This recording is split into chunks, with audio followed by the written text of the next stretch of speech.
Welcome back to City Beat, everyone. I'm Dave. And I'm Jim. Today, we're unpacking a big warning from Ray Dalio. He says the UK is stuck in what he calls a debt doom loop. Over the next 8 minutes, we'll break down what that means, why it matters, and what it could mean for everyday folks. Let's set the scene. UK government debt has climbed past 101% of GDP, its highest level in modern memory. At the same time, long-term borrowing costs are at their steepest this century. That squeeze leaves Chancellor Rachel Reeves with almost no room to borrow more to fund spending, pushing her toward tax rises instead. And here's the catch. Dalio warns that raising taxes on the people who hold most of the capital actually drives money out of the country. He points out that roughly 75% of income tax in advanced economies is paid by the top 10% of earners.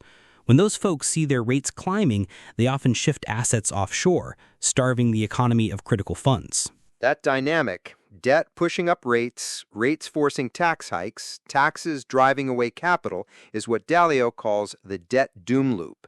It's a self-reinforcing spiral. Higher debt leads to higher borrowing costs mean higher taxes mean capital flight, and the cycle repeats, making it harder to break free. To illustrate, imagine a bathtub that's already overflowing. The water level is government debt. Every extra drop is another £1 billion borrowed. If you can't turn off the tap, cut spending, or plug the leak, stop capital flight, the bathtub floods. And once you're flooded, recovery gets exponentially harder.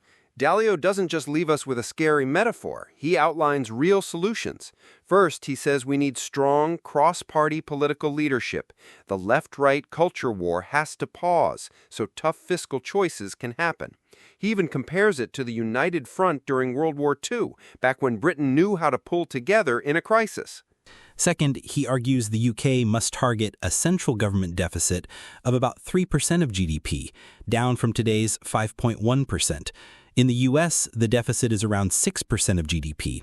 Hitting 3% in both cases would make debt levels sustainable over time, easing pressure on borrowing costs. Achieving that 3% target, Dalio says, requires a balanced approach, half through spending cuts, half through tax reforms. On the spending side, he suggests trimming subsidies that don't spur growth, reforming public sector pensions, and capping wasteful procurement contracts. On the tax side, rather than simply hiking rates, he recommends broadening the base, cracking down on avoidance, and shifting levies on digital services or environmental externalities. And if investors see a credible, disciplined plan, bond yields should fall, not rise. Lower yields reduce debt service costs, which eases the need for harsh taxes, and that feedback loop can flip from doom to recovery. But here's where markets get tricky. Dalio warns that bond markets are complacent. Investors cling to the idea that government debt is as safe as ever, even when the math says otherwise.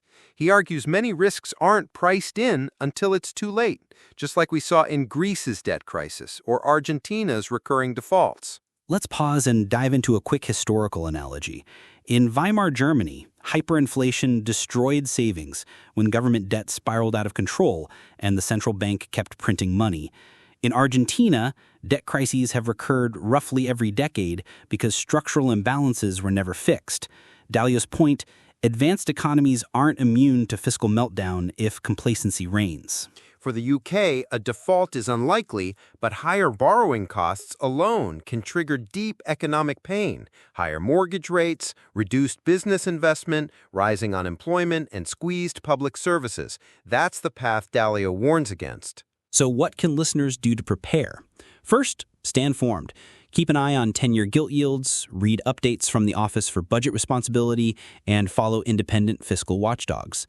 Second, consider diversifying your savings.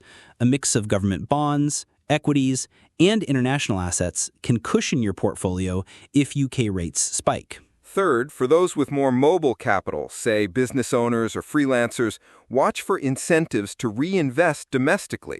Governments often carve out incentives for growth sectors when tax rates rise, so redirecting profits into domestic projects can pay off. And on a personal level, think about locking in fixed-rate mortgages or debt at today's rates if you expect borrowing costs to climb. It's not financial advice, but a practical consideration given the risk of rising rates. let's also address the political landscape. Asking voters to accept lower services and higher taxes is a gamble. Without unity across parties, any government risks losing power before the benefits of reform materialize. Dalio's call for a strong middle means forging a consensus that transcends short-term politics. That consensus could take the form of a cross-party fiduciary council, a group of respected economists and former ministers who agree on the big targets.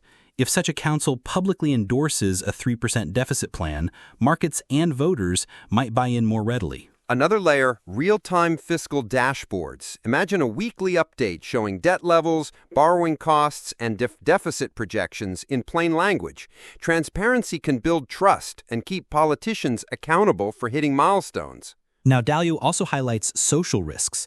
As fiscal and economic problems worsen, social cohesion frays. Think higher poverty rates, underfunded schools, and rising crime. Those issues feed back into the fiscal picture. More welfare spending, less tax revenue, and even greater debt pressures. Breaking the doom loop, then, isn't just math. It's about preserving social fabric.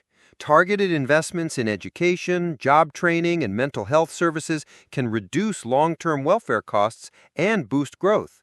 That's part of the balanced strategy Dalio envisions. For our final segment, let's recap the 4 pillars of breaking the debt-to-doom loop. Political unity around fiscal responsibility, deficit reduction to about 3% of GDP, balanced mix of spending cuts and growth-friendly tax reforms, and transparent communication to markets and citizens. If the UK or any country applies those pillars, bond yields can fall, borrowing costs ease, and the economy has room to grow. That flips the doom loop into a virtuous cycle of fiscal health. Dalio dives into these ideas in his book, How Countries Go Broke, with case studies spanning centuries. Even if you're not a finance nerd, his framework helps explain why debt matters and why ignoring warning signs can lead to big trouble down the road. That's it for today's deep dive, courtesy of Ray Dalio's Warning Bell. If you enjoyed this episode, please subscribe, leave a review, and share with friends who care about the future of the UK economy. Later today, we're crossing back over to Southeast Asia for an update and analysis of the mediation talks in Kuala Lumpur between Cambodia and Thailand. Thanks for tuning in to City Beat. Stay curious, stay prepared, and we'll catch you next time.